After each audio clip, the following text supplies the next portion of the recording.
j'espère que vous allez bien. On vous retrouve aujourd'hui pour une nouvelle vidéo et on pense que celle-là vous la connaissez sûrement un petit peu, toutes ces légendes-là, parce qu'aujourd'hui on va vous parler de Conjuring.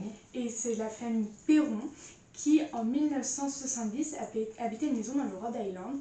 Et quand ils sont partis en vacances, ils sont revenus, des jeunes voisins avaient saccagé leur maison, leur propriété, et ils avaient torturé leur chat et tué le plus jeune de leurs chats. Ils avaient 6 filles âgées de 5 à 12 ans et comme ils ne se sentaient pas en sécurité, ils ont voulu déménager. Et c'est comme ça qu'ils se sont retrouvés à la campagne, à Harrisville. Et l'ancien propriétaire en partant leur a dit surtout laisser la lumière allumée la nuit. Et cette maison elle appartenait au colon John Smith qui avait été cédé à Roger Williams au moment de la formation de l'État. Et donc maintenant elle appartient à la famille Perron. Et quand ils sont arrivés, ils ont commencé à avoir quelques phénomènes, surtout les filles, mais rien d'inquiétant, et les filles elles s'amusaient même avec les fantômes, parce qu'elles n'avaient pas peur, parce que elles se faisaient dire bonne nuit par une entité. Il y avait un petit garçon qui poussait les petites voitures, et dans la cuisine il y avait une mauvaise odeur de temps en temps qui n'avait alarmé personne. Mais au bout d'un an, c'est devenu beaucoup plus pénible et il a commencé à avoir d'autres phénomènes. Une petite fille habillée en robe de velours qui criait toute la nuit sa mère. Les lits commençaient à être en lévitation, les téléphones étaient suspendus au-dessus de leur combiné. Je suis pas connue, c'est pour ça. Les combinés, hein. Les combinés. Et puis dès qu'ils rentraient dans la pièce, les téléphones retombaient sur le combiné, comme si de rien s'était passé. Et plus le temps passait, plus il y a eu des phénomènes, surtout au niveau de la cuisine. Et en fait, ils ont appris qu'il y avait une femme qui avait vécu, qu'on appelait la sorcière de la cuisine. Et cette femme, elle aurait tué son enfant. Mais bien que ça a été recensé par les archives, vu qu'elle n'avait eu aucune preuve, et ça avait été classé sans suite. Mais les phénomènes continuaient et on s'était aussi rendu compte que aucun de ces enfants n'avait dépassé l'âge de 4 ans, bien que les archives étaient aussi contradictoires puisqu'il a été aussi retrouvé qu'elle avait eu qu'un fils. En tout cas, c'est la légende qui pesait autour de cette maison et qui créait un petit peu toute cette atmosphère. Et bien qu'elle faisait peur aux filles de la famille, le père, lui, était le bienvenu, à lui caresser le dos, à laisser un petit peu de le charmer. Et donc il y avait même un autre esprit qui disait qu'il y avait 7 soldats enterrés dans le mur. Mais voilà, c'est surtout autour de cette sorcière de la cuisine, qui est de son vrai nom Bathsheba. J'ai réussi à le dire. Bravo. Et on peut même lire dans le Providence Journal qu'une des filles avait été réveillée et qu'elle s'était réveillée à l'aube et qu'elle a vu le visage de cette femme qui était assez hideuse, qui faisait assez peur. Et surtout que l'une des filles était un petit peu médium, donc c'est celle qui était un peu le plus embêtée. Et cet esprit disait qu'elle s'était pendue dans le jardin, au niveau d'un fameux arbre qu'il voyait toujours. Et un jour, les Warren, qui étaient dans la région, parce qu'ils avaient été invités par un groupe d'enquêteurs paranormaux, passent devant cette maison et Lorraine demande à s'y arrêter parce qu'elle ressentait un petit peu de quelque chose et elle a frappé à la porte et elle a dit à la famille « Je sens une présence sombre et son nom est Bathsheba ». Donc c'est là à ce moment-là que la famille commence à être encore plus... d'avoir encore plus peur, et la légende dit qu'en fait elle a tué ses enfants et elle s'est elle-même suicidée dans la propriété pour pouvoir y rester et hanter tous ceux qui voulaient s'y installer. On a aussi découvert par la suite que sur les 8 générations qui avaient vécu, la famille Arnold, chacun s'était tué par le suicide, par le poison, certains s'étaient noyés dans les ruisseaux, et c'était un petit peu comme une malédiction qui pesait sur cette famille. Et aujourd'hui, cette famille Perron qui s'y est installée, elle souffrait un petit peu de cet esprit qui était là. Ils n'ont pas voulu faire forcément d'exorcisme, mais un jour, alors que les Warren étaient là, la mère, en fait, elle s'est fait posséder, elle commençait à lancer des chaises à travers la pièce. Et c'est à ce moment-là que les Warren ont voulu faire un exorcisme, sauf que certains de leurs objets avaient été cassés. Et ils ont quand même réussi à libérer cette mère, mais ils n'ont pas vraiment réussi à exorciser la maison en tant que telle. Et donc c'est pour ça que la famille, même si elles étaient moins dérangées par cet esprit maléfique, ont dû s'habituer et cohabiter parce qu'ils n'avaient pas les moyens de partir et du coup ils ont cohabité avec les bons comme les mauvais esprits. Et 10 ans plus tard, en 1980, ils avaient une meilleure situation financière. Ils ont donc déménagé Et la famille qui habitait par la suite dit avoir aussi vécu des phénomènes paranormaux. Et il y a aussi l'ancien propriétaire qui avait fait appel à quelqu'un pour rénover la maison. Et cet ouvrier était parti en courant et personne n'a vraiment jamais su pourquoi. Qu'est-ce que tu en penses?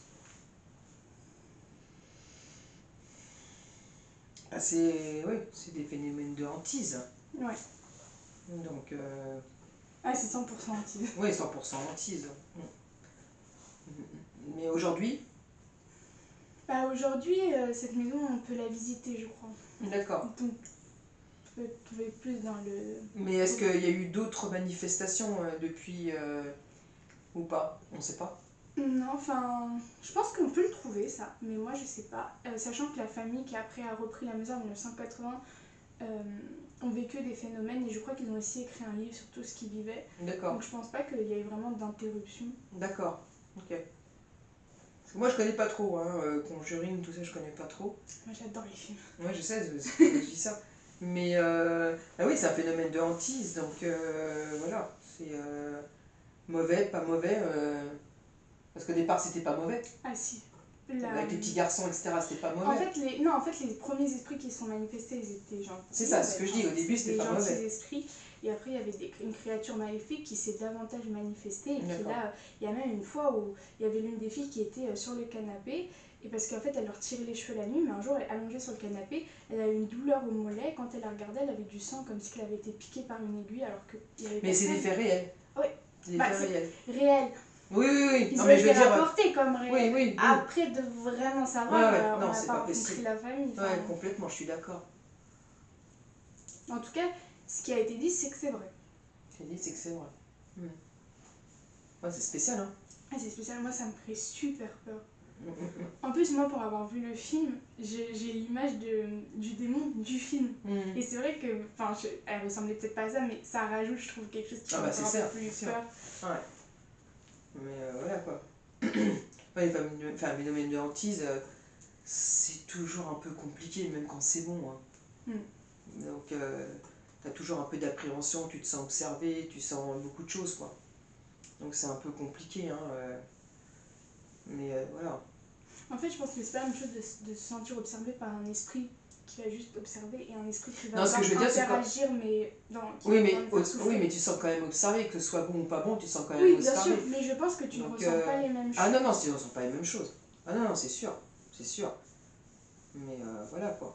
Moi, en tout cas, argent ou pas, je pense que j'aurais tout fait pour partir. Enfin, ils ont fait ce qu'ils... c'était une famille entière, donc ils ne pouvaient pas déménager comme ils voulaient. Ouais. Mais d'avoir cohabité 10 ans avec des esprits négatifs, des esprits... c'était dangereux quand même, hein, parce que voilà, ça pouvait prendre possession des... ça a pris possession de chaque personne, donc c'est compliqué. Hein, tu peux devenir fou. Hein. Alors, tu vois, quand je disais qu'en fait, il n'existait pas de démons, etc., c'est parce que moi, j'ai jamais eu affaire à ça. Mais il existe quand même des esprits négatifs et puis des démons. Alors après... est-ce que c'est les démons tels qu'on les entend? Moi, j'aime bien parler d'entités maléfiques. Oui, voilà, c'est ça. Mais est-ce que c'est vraiment... Je pense qu'il y a des créatures sur différentes strates qu'on n'appelle pas forcément, qui ont des noms différents. Après, avec tout ce qu'on a...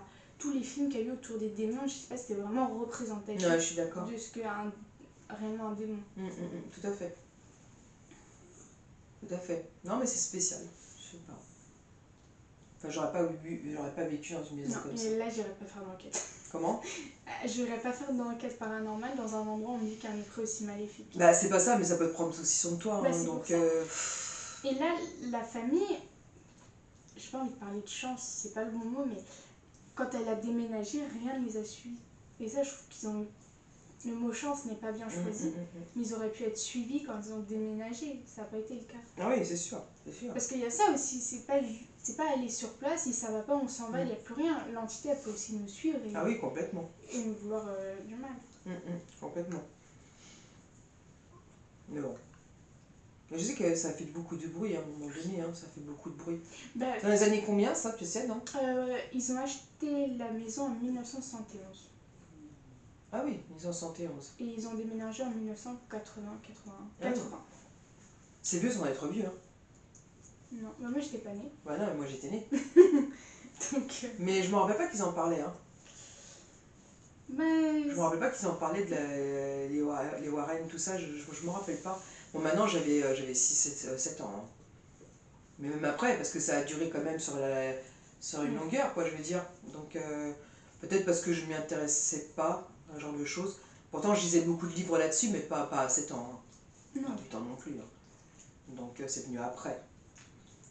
Ben, on n'avait pas la même accessibilité à ce qui était construit comme tabou. Et ben c'est ça, puis moi, 7 ans, on n'avait pas 50 chaînes. Hein. On avait 3 chaînes. Et c'était très, très, très... Soft. Très soft, voilà, c'est ça. Donc voilà quoi. Et vous, est-ce que vous avez envie de visiter cette maison? Est-ce que ça vous a fait frissonner? N'hésitez pas à nous dire en commentaire, à vous abonner. Même s'ils ont d'autres anecdotes sur cette maison, oui, c'est bon de savoir. Quoi. Bah ouais. On attend vos petits commentaires. C'est ça. Et on vous dit merci beaucoup. Merci. Au revoir, à bientôt.